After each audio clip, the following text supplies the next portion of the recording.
Latviešiem, kas tiek uzskatīti par introvertiem un savrupību mīlošiem, tomēr patīk laiku pa laikam sanākt kopā un jautri pavadīt laiku. Turklāt latvieši ir arī diezgan azartiski. Tieši tāpēc kārtinga sacensības var būt ļoti labs veids, kā pavadīt brīvdienas.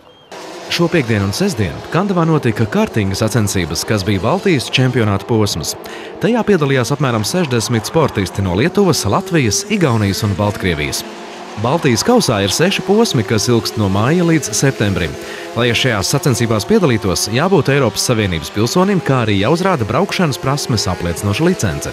Šādas sacensības katru gadu notiek vairāk kārt, un interesanti, ka Kandavā šogad notika pat viens Lietuvas čempionāta posms. Un nav jau nekāds brīnums, jo Baltijā otras tik augsta līmeņa trases nav, tāpēc tiek prognozēts, ka nākotnē pieprasījums pēc tās tikai augs.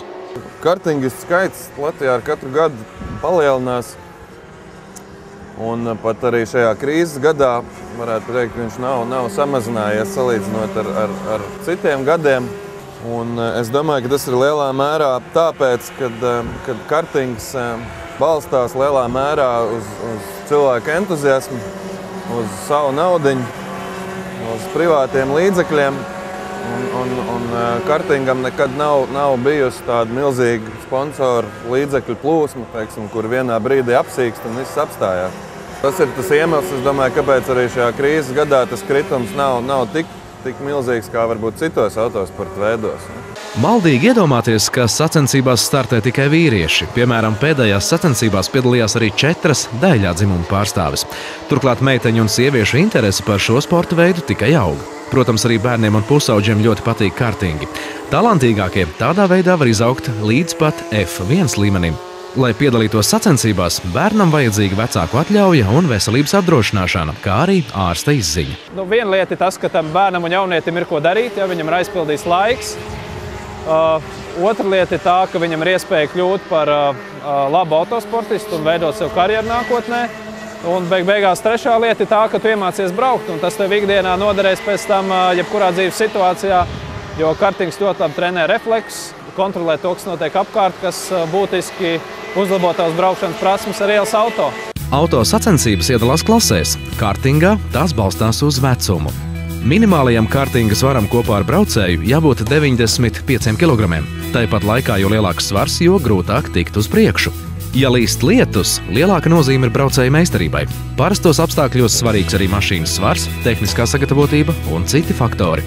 Atskatoties vēsturē, trase tika uzbūvēta šeit jau 1972. gadā, un kandavnieki kartingā tolaik guva tik milzīgus panākumus, ka PSRS izlases treniņu bāze līdz 1990. gadam atradās tieši Kandavā.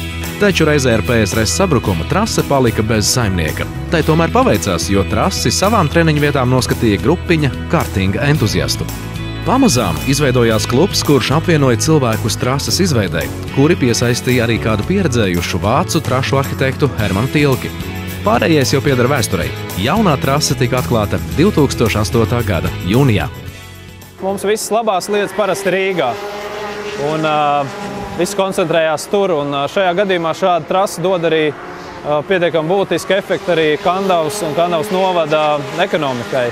Jo šeit ir darbinieki vietējie, kuri saņem algas, viņus tērē šeit, trase pērk vietējos pakalpojumus, preces, un uz sacensībām ierodās sportisti, viņi izmanto vietējos viesunamus, veikalus, ēstuves, ja?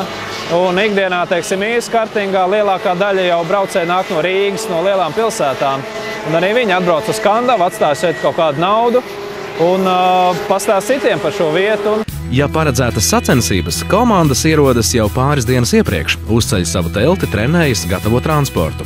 Vienā komandā ir vairāki braucēji, kā arī treneri un tehniskais personāls. Katram sportistam ir savs mehāniķis, bet visai komandai ir savs vadītājs, kurš, piemēram, kārto strīdus starp tiesnesi un sportistu, ja rodas tāda nepieciešamība. Pirms sacensībām notīra trase, lai tā būtu gluda un kartinga mašīnas nekur neaizķertos.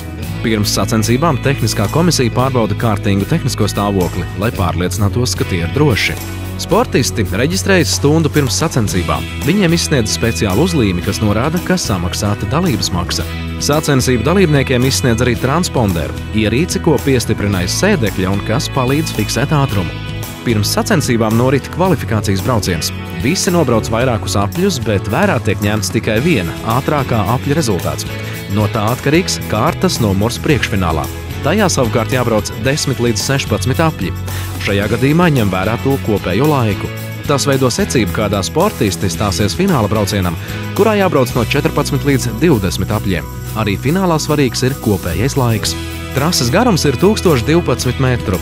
Kandavas trases specifika ir tā, ka pa to var braukt abos virzienos. Tā ir ar reliefu, nav pilnīgi plakana, kas nozīmē arī interesantāka. Visu pārauga sacensību komisārs, pie kura var griezties, ja ir kādas sūdzības. Tāda hierarhijā uz leju seko galvenais tiesnesis, kurš pieņem dažādus svarīgus lēmumus, tā skaitā diskvalificēt. Viņam seko 6 tiesneši, kuri palīdz, piemēram, avārijas gadījumā un vicina karodziņus. Rūtaino melnbalto, kad finišē, zaļo, kad jāstartē, dzelteno, kad uz trases ir negadījums, savukārt sarkanais signalizē, ka sacensības jāpārtrauc. Protams, ir arī tehniskie tiesneši, kuri pārbauda kartingu tehniskos parametrus, un arī sekretāri. Tieši viņa apkopo rezultātus.